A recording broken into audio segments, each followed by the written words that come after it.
Ano naman yan?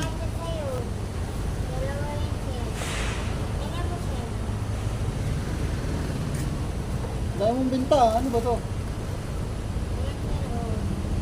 Oh. Ito ba sa akin to? Saan naman galing to? Dalawa yan sir, parehas sila ng design. Ikaw nang balang magkano sir, pag bibili mo yung parehas sila ng design, pag iba lang ang kulay. Ito nga. Yan si ate o nagtitinda, oo. Mura lang yan. Hindi mo na itong dalawa sir, ikaw nang balang magkano sir. Uy! Dapat. Lawak eh. Luwag. Alam mo naman kasi sa'yo. Oh, yan yung kasi sa'yo. Isa naman, maong pantalon. Magkano naman yan? Magkano naman to? Magkano naman yan? Ikaw nang bahala sir, bibili mo yung lahat. Para pang kain ko lang sir.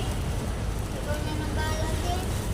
Kasi ganap ko napagod, kaya yung sila kami. Ako nilang bumili. Oo. Kawa naman sa ate.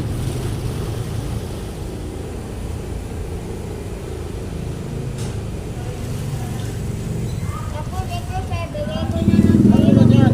Shorts yan, pang-ilalim. May shorts Kasi pa. bibili mo na yan, pang-ilalim, baka parang backpack o pang-bahay. Paano yun? Wala rin akong pera. 100, pwede na yan. O pwede na yan sir, salamat sir. Kaya nakabot na yung kanina. Nagkataon, wala akong pera. Kawawa naman si ate. Binibinta niya 20 isa. Eh, binigay na lahat, oh. Salamat sir, God bless you. Good luck. Sige. Pagtrabaho lang yan. Okay.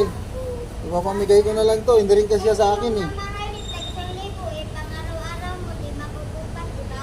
Okay. Yung mamahalin, pang-special occasion lang po, sir. Very good, very good. Binibinta niya 20 isa. Eh, hindi rin kasi siya sa akin lahat yun.